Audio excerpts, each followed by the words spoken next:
Bienvenidos a esta sesión virtual de CLEU. Les agradezco mucho por acompañarnos, me da mucho gusto poder estar con ustedes y vamos a abordar uno de los temas más complicados que hay en el estudio de la criminalidad, que es el homicidio. Para ello vamos a basarnos en la perfilación criminal, que es uno de los métodos que permite comprender mejor esto. Hay que tomar en cuenta que, ya que es un hecho que cambia constantemente con la humanidad, requiere una actualización constante. Por ello vamos a abordar inicialmente lo que serían los principales motivos o causantes de un homicidio. Básicamente se puede clasificar en tres, que sería pasional, ganancial y patológico. El caso pasional es cuando aquel homicidio se da por celos, por envidia.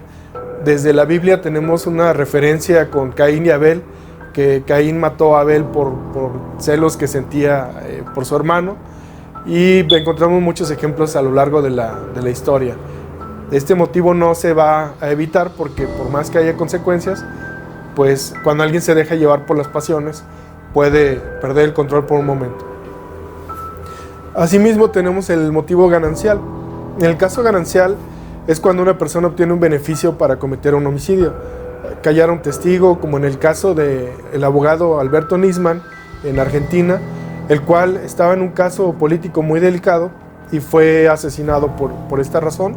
Inicialmente se pensaba que era un suicidio, pero ya durante la investigación y los peritajes salió a la luz que había sido un homicidio que intentó hacerse pasar por suicidio. Por esta y otras razones se requiere inicialmente distinguir si la muerte fue provocada por un accidente, por un homicidio, o si se trata de un suicidio. Esto es importante descartar en la investigación inicial en el caso de muertes violentas. Pasando al tercer motivo, que sería el patológico, el compulsivo, es cuando una persona está motivada por un trastorno mental. Hay que aclarar que en muchos casos el trastorno mental no genera violencia, en la mayoría de los casos, pero en ocasiones sí. Esto puede ser de varias maneras, como por ejemplo cuando una persona tiene ideas delirantes y estas ideas lo empujan a cometer un homicidio. En otras circunstancias también podemos tener una necesidad patológica que vamos a ver más adelante, pero en esos casos el homicidio es un fin para conseguir una satisfacción. En el caso ganancial, pues tenemos muchos ejemplos en nuestro país, lamentablemente, con el caso de los homicidas a los que se les menciona como sicarios. Tenemos asaltos y otro tipo de homicidios en los que la razón principal es un beneficio, por lo general material. Yéndonos a la parte del homicidio pasional, vamos a hablar de las emociones. En este momento están viendo en su pantalla un esquema que muestra diferentes áreas del cerebro que ha ido evolucionando a partir de, como sabemos, el cerebro reptiliano, que es el más primitivo, el más básico.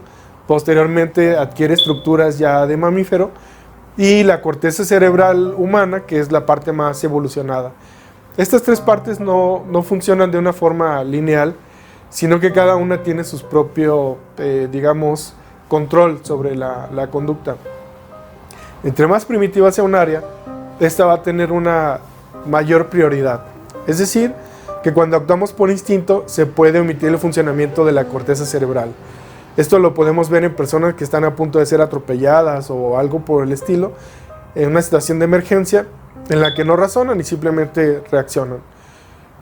Ahí vamos a tener una respuesta básica, que es ataque, huida o congelamiento en algunos casos. Posteriormente tenemos el cerebro mamífero, donde están algunos hábitos, y en la corteza cerebral, que veremos más adelante, vamos a encontrar planeación a futuro, medición de consecuencias, la interpretación social de algunas conductas. Aquí tenemos otra imagen en la que podemos apreciar diferentes estructuras, como es la amígdala, cuya principal función se centra en el miedo, pero se relaciona mucho con las emociones y es bastante primitiva. Lo que están viendo en fluorescente verde, en la imagen a blanco y negro, es la corteza orbitofrontal. Se encuentra justo detrás del ojo y es la que se encarga de controlar los impulsos, de medir las consecuencias a futuro, y tiene una gran importancia para la conducta social. y el giro cingulado, entre otras estructuras, que también ayuda para el autocontrol de emociones. Esto lo estamos revisando porque al hablar de emociones necesitamos entender que no hay una sola unidad cerebral, sino que el cerebro está compuesto por diversas estructuras que en ocasiones compiten entre sí. Quizá en algún momento has tenido la experiencia en la que tienes una diferencia manejando con alguna persona o te sientes agredido y una parte de ti quiere responder la agresión, pero otra parte sabe que no es socialmente adecuado y te controlas, pero puede haber esos conflictos. Eso es normal, pero hay ocasiones en las que una persona no controla estos impulsos y entonces actúa dejándose llevar por ellos. A continuación les vamos a mostrar un caso que sucedió en Latinoamérica de una disputa de pareja, una pareja que ya está separada, y entonces empiezan a hostigar al sujeto por cuestiones de violencia intrafamiliar durante una entrevista. Todo lo que sucede en ese caso pues está fuera de lugar, y entonces durante este hostigamiento la persona muestra esta respuesta de evitación, de huida, trata de alejarse, y hay un dicho que menciona que no debes de acorralar a un enemigo porque va a pelear hasta la muerte, en el libro del arte de la guerra, y eso es muy cierto. Entonces esta persona, al no poder huir, como pueden ver, al verse acorralado, pues finalmente ataca. Tenía un cuchillo en sus pertenencias, y entonces al verse rodeado por la policía, los ataca con este cuchillo. Lamentablemente mató a uno de los oficiales, el mismo sujeto terminó muerto y otros 2 oficiales fueron gravemente heridos. Es un dilema para muchos oficiales de policía tomar esas decisiones si no tienen mucho tiempo. A veces nos preguntamos por qué una persona reacciona de una manera tan impredecible, y por eso estamos viendo este tema del sistema límbico. Cuando cualquier persona puede llegar a tener este tipo de respuesta, los oficiales estaban tratando de cuidar la integridad del sujeto porque pudieron haberle disparado desde antes, pero muchos policías piensan en las personas, tratan de cuidarlos, aunque las personas estén agresivas, y en muchos casos esto se logra. Sin embargo, en otros no es así. Y estudiar estos temas da ciertos elementos para ver el lenguaje corporal, para medir la respuesta de la persona, para monitorear la situación y poder valorar hasta qué punto se puede manejar este riesgo o cuando este ya es demasiado alto. Aquí el sujeto ya está completamente tenso, sin embargo no se acerca a los oficiales. Ahí lo más conveniente habría sido mantener una distancia. ¿Por qué? Porque el sujeto se puede calmar y entonces empieza a razonar. Mientras esté agitado no va a entender razones.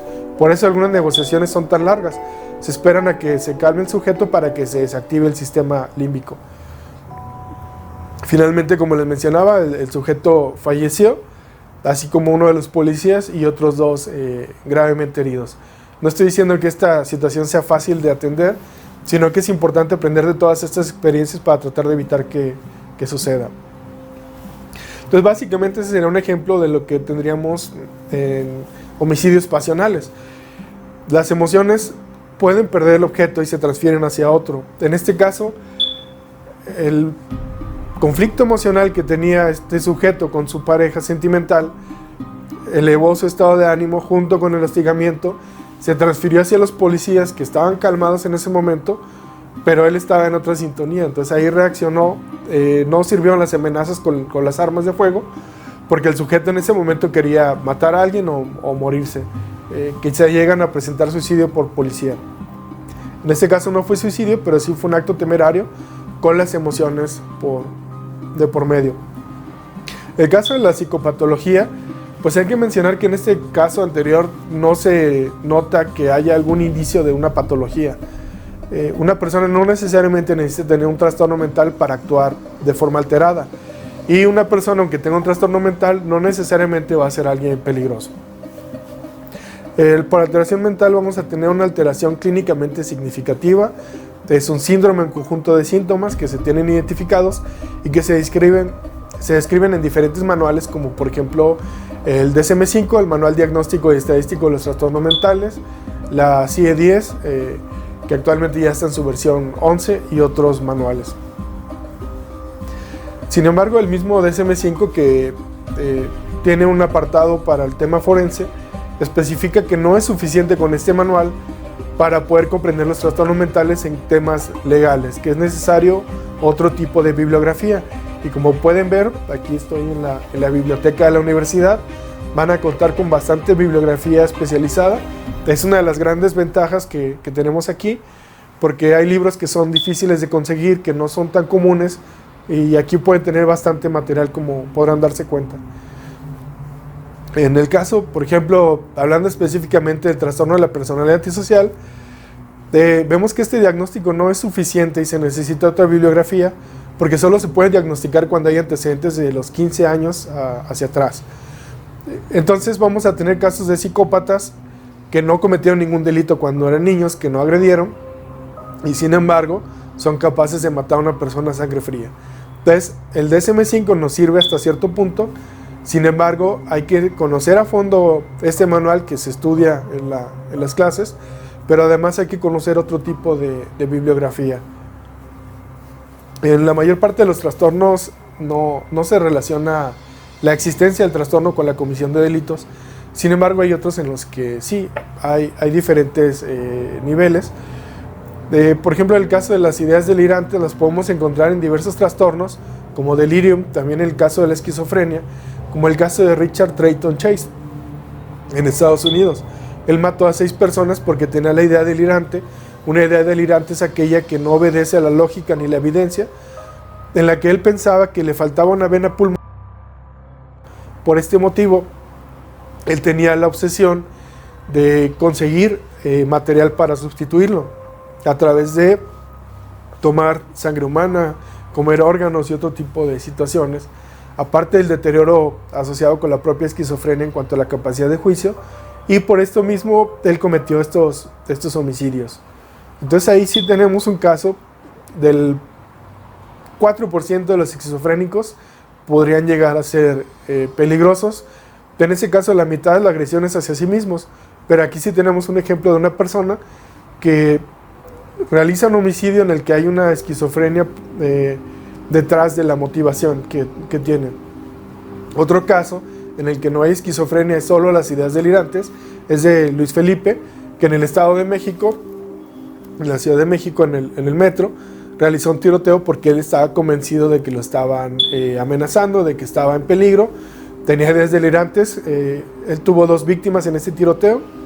Aquí pueden ver este mensaje que escribió en uno de los letreros que había en la calle, donde él manifiesta estas ideas delirantes, acusando al gobierno de provocar el calentamiento global y llevar a la muerte por inanición a la población. Y por causa de esto, él que realizó el tiroteo en el metro. Entonces tenemos 2 ejemplos en los que, para poder entender qué fue lo que sucedió, necesitamos conocer cuál fue la patología detrás de estos hechos. El caso de los agresores sexuales, no está alterada la capacidad de juicio, saben que lo que hacen está mal por lo general, y sin embargo tienen una necesidad que no es lícita, principalmente la agresión. Uno se pregunta cómo pueden sufrir violación menores de edad, personas de la tercera edad con mucho deterioro, enfermos mentales, que son de las víctimas más comunes, y esto se debe a que la agresión es una de las principales motivaciones, el ejercer el poder sobre el otro. Entonces, algunas agresiones sexuales pueden terminar en homicidio. En este caso, la entrevista a un sujeto que realizó delitos sexuales, y en ocasiones podemos tener un sadismo detrás de estas agresiones. Una de las áreas más perturbadoras de los delitos sexuales son los ataques contra menores. Entonces, en este caso vamos a tener diferentes niveles de expresión de la sexualidad. Para eso es muy útil el trabajo del sexólogo mexicano Álvarez Gallú, que establecía 7 niveles en la sexualidad. Entonces él menciona desde un nivel 1 y 2, en los que no hay una excitación sexual, solo un gusto. Un nivel 3, en el que hay una fantasía que no se llega a realizar, hasta ir avanzando de ser preferente 8 o 9 de cada 10 veces, o exclusiva. Esto es muy delicado porque en el caso de Chikatilo, por ejemplo, él no sabía que era un asesino serial, él no sabía que era sádico, no tenía una vida sexual adecuada con su pareja, era muy difícil para él tener relaciones sexuales. En alguna ocasión intenta violar a una menor, no lo logra por impotencia, la golpea y al percibir la sangre se excita. Entonces él se da cuenta que esto sí le excita y mata a la menor. Es decir, aquí tenemos un caso de expresión sexual erótico exclusiva. Es decir, solo se excitaba de esa manera. Ahí vamos a tener un depredador. En otro extremo podemos tener personas que tienen fantasías inapropiadas, pero solo son fantasías. No quiere decir que las van a llevar a cabo o las van a realizar. Pero en este caso, al ser exclusivo, quiere decir que lo va a estar cometiendo de nuevo porque solo de esta manera se logra excitar. Hay agresores sexuales que tienen una vida sexual con su pareja y realizan delitos. Pero hay otros que únicamente a través de un acto ilícito se excitan, como es el caso de la agresión o como es el caso de la violación. Chikatilo tuvo 50 homicidios y esto lo puede explicar. Entonces vamos a tener agresores sexuales que ataquen ocasionalmente y otros que lo hagan con mayor frecuencia. Esto también es muy importante al momento de determinar los factores de riesgo en un agresor sexual. Pasamos ahora a la parte del asesinato serial, del homicidio serial, que es uno de los que más llaman la atención. ¿Por qué? Porque las víctimas son desconocidas, porque no se explica la motivación, porque no hay muchas veces un robo, un problema pasional, no hay una pelea de por medio, y muchas veces las heridas son bastante importantes, bastante salvajes. Entonces, tenemos a Robert Relder, a quien están viendo ahorita en la imagen. Es uno de los pilares de la perfilación criminal, aunque hubo otros antes de él. Él fue el que acuñó este término de perfilación criminal de asesino en serie y dio las bases para un trabajo ya más formalizado. Él menciona en su libro, que pueden encontrar aquí en la biblioteca de asesinos en serie, que él, cuando acuñó el término, estaba pensando en las series de cine que él veía, de algo parecido a las series de televisión de ahora. Cada sábado iban a ver un capítulo y se quedaban en vilo porque no sabían qué iba a pasar. Se quedaban a medias, por decirlo de alguna manera. Y esto pasa también con los asesinos en serie. Realizan una fantasía, pero nunca es tan perfecto como lo que desean. Por lo tanto, se queda interrumpido y continúan el próximo homicidio. Es decir, el homicidio en serie, el homicidio en serie no es un acto que se repite cada vez, sino que es una fantasía que continúa cada vez que la persona mata. Y no es que doble personalidad, digamos. Es alguien que todo el tiempo es un asesino, solo que tiene una máscara de normalidad. Puede identificar emociones de los demás, solo que no las siente. Aquí podemos estar hablando de psicópatas, pero no todos los asesinos seriales son psicópatas. Continuando con esto, entonces el asesino, al realizar este acto, digamos que se queda con ganas de continuar, pero la víctima muere.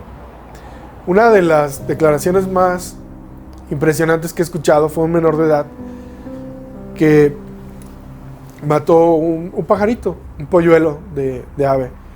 Entonces yo le preguntaba, oye, ¿qué crees que pasó la primera vez que lo aventaste a la pared? Se murió. ¿Y por qué lo seguiste aventando? Porque no lo podía matar más. Entonces me parece que este tipo de lógica hay detrás del asesinato serial. El hecho de la permanencia del objeto, el hecho de seguir interactuando con el cadáver, llega a suceder en casos extremos que necesitan un estudio a profundidad. Continuando con el tema de los asesinos seriales, aparte de que es una situación difícil de entender, también plantea un problema político y un problema filosófico, porque generalmente las sociedades consideran que sus habitantes son buenos por naturaleza, que un cristiano es bueno, de acuerdo con la religión, durante mucho tiempo, que un ciudadano, digamos, es una buena persona.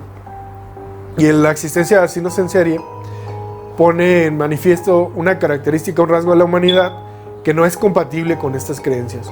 Por lo tanto, las explicaciones han sido diversas a lo largo del tiempo.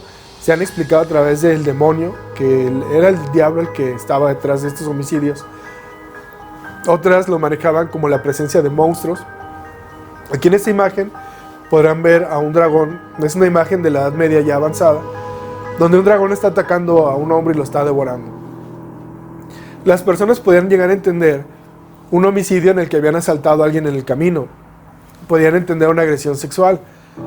podían entender una pelea por celos, pero ¿cómo se explicaban a alguien que encontraban en el camino, que no había sido asaltado, que era asesinado con saña, que presentaba mordidas, cuando eso no lo hace un ser humano, eso solo lo hace un monstruo? Y ese término ha continuado hasta nuestros días. Es difícil entender que un ser humano normal realice esto. Normal, usando con mucha precaución ese término, me refiero a que no se ve como un monstruo, a que es una persona con la que podríamos convivir todos los días, a que muchos de los vecinos se sorprenden cuando se enteran de que era un homicida por esta doble vida que mencionamos. Entonces, se hablaba de hombres lobos, se hablaba de monstruos, de posesiones diabólicas, de otro tipo de explicaciones, hasta que finalmente se logró entender que cuando una necesidad alcanza cierto nivel, se convierte en una motivación.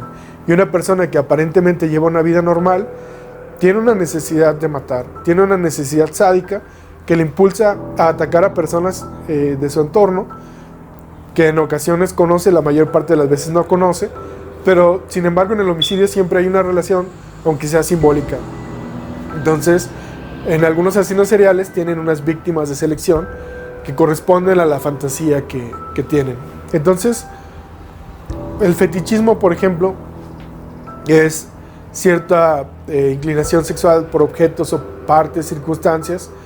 En el caso de Ed Gein, que pudiera ser de los primeros asesinos seriales de la época moderna, ya después de Jack el Destripador, tuvo 2 víctimas por lo menos, solo que en ese tiempo no se pudo determinar. Esta es una de las actividades que analizamos en la clase. Lo que pueden ver en la pantalla es una ferretería de Wardens. Entonces, esta persona trabajaba en este negocio, era la propietaria. Como pueden ver, es una calle bastante abierta, bastante amplia, con mucha visibilidad, que tiene enfrente una gasolinera, y sin embargo desapareció de ahí. La sangre que encontraron no era suficiente para suponer que ahí había muerto. Sin embargo, se hablaba de un hecho probablemente violento. No hubo personas conocidas, no se registró algún asalto, no se dieron cuenta de algo que llamara la atención, lo cual nos habla de que la persona era conocida, que pasaba desapercibida. ¿Cómo se pudo haber llevado a esta víctima? No la pudo haber llevado cargando por una calle con bastante visibilidad. Debió haber usado un vehículo, porque fue durante el día. Por lo tanto, se puede deducir que la persona tiene un vehículo, por lo tanto sabe manejar. De ahí vamos armando el perfil psicológico en base a lo que necesitó hacer para poder llevarse a esa víctima. Por lo tanto, hablamos de una persona con ciertas características básicas, es decir, una inteligencia suficiente para conducir un auto, la capacidad de controlar a una víctima. Sin embargo, hablando de necesidades, tuvo un impulso para realizar esta acción en un momento que no era conveniente y en un lugar que tampoco lo era. De esta manera, pues se deduce que se la llevó en un vehículo y, pues como les mencionaba, nadie encontró algo que les llamara la atención. Por lo tanto, aquí se requiere la perfilación criminal. Muchas veces hay pistas o rastros que seguir en la pareja, en alguna discusión, en un robo, en algún otro tipo de motivación o problema legal, político, de otra manera. Sin embargo, en estos casos de asesinos seriales, no hay ninguno de esos rastros, porque muchas veces la víctima es desconocida o no había una motivación convencional para matarla. Aquí pueden ver de manera más amplia la calle por la que se llevó a la víctima. Y en la siguiente imagen podemos apreciar del lado izquierdo la habitación de Ed Gein y el lado derecho de la cocina, que están bastante desordenadas. Él realizaba con sus víctimas diferentes objetos, chalecos, pantallas de lámparas, tazones con los cráneos. Y esto es lo que hablamos de fetichismo, de ese interés por los objetos. Y contrasta el desorden que tienen todos estos lugares con el cuarto de la mamá. Aquí podemos ver una relación simbólica muy fuerte que se analiza con respecto a la personalidad del sujeto. Pasando a otro caso, tenemos el caso de BTK, Dennis Rader, quien nos habla de algunos aspectos del modus operandi. Él en sus declaraciones menciona que no sabía cuánto tiempo necesitaba presionar a una víctima para asfixiarla. no sabía cuánto tiempo, con qué presión, de qué manera, por lo tanto fue algo que tuvo que ir aprendiendo.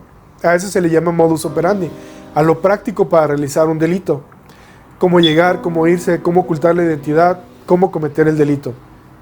En estos casos, en un delincuente primerizo, pues hay estos errores. Esto es parte del modus operandi. Lo que realizaba Ed Gein de hacer objetos con las partes de las víctimas, eso ya se llama firma. Volviendo al tema del fetichismo y de las motivaciones, tenemos el caso de Armin Meiwes. Asesinó a otro hombre y se lo comió. Sin embargo, no es un psicópata, no es una persona con un trastorno antisocial, sino que pues no es sádico. Tiene algunos rasgos de psicopatía, pero no el sadismo y otros que den el perfil completo. Y aquí la motivación principal no fue crueldad, no fue maldad, por llamarlo de alguna manera, sino que cometió el homicidio por una fantasía. Él quería comerse una persona, y aquí lo extraño es que la víctima se ofreció para eso. Voluntariamente lo aceptó. Grabaron todo, le dio su permiso, le pidió que lo lastimara, y esto puso en un conflicto al tribunal porque pues es un caso bastante fuerte, quedó grabado, tuvieron que ver todo esto y finalmente pues lo trataron como un enfermo mental. Entonces aquí tenemos un asesino serial que no está matando por sadismo, sino que lo está haciendo por una fantasía. Como pueden ver, son temas bastante complejos, traté de abarcar diferentes áreas, sin embargo toma algo de tiempo poder profundizar en cada una. Espero haberles podido dar un panorama general de algunos temas importantes que nos pueden ayudar a explicar cosas que vemos en la vida cotidiana. En la actualidad se enfrentan los estudiosos del tema a homicidios que se presentan bastante cotidianamente, a casos muy extremos, a cuestiones de enfermedad mental, a personas que tienen enfermedad mental y no se sabe si pueden ser agresivos, y sobre todo a homicidios en los que la motivación no queda clara, en la que los métodos de investigación convencionales no funcionan, y por lo tanto se requieren técnicas especializadas como la perfilación criminal. Y afortunadamente la Universidad CLEU pues ha dado un paso adelante con esta especialidad. Les agradezco mucho por su compañía y espero que les resulte de alguna utilidad. Pues muchas gracias por su atención.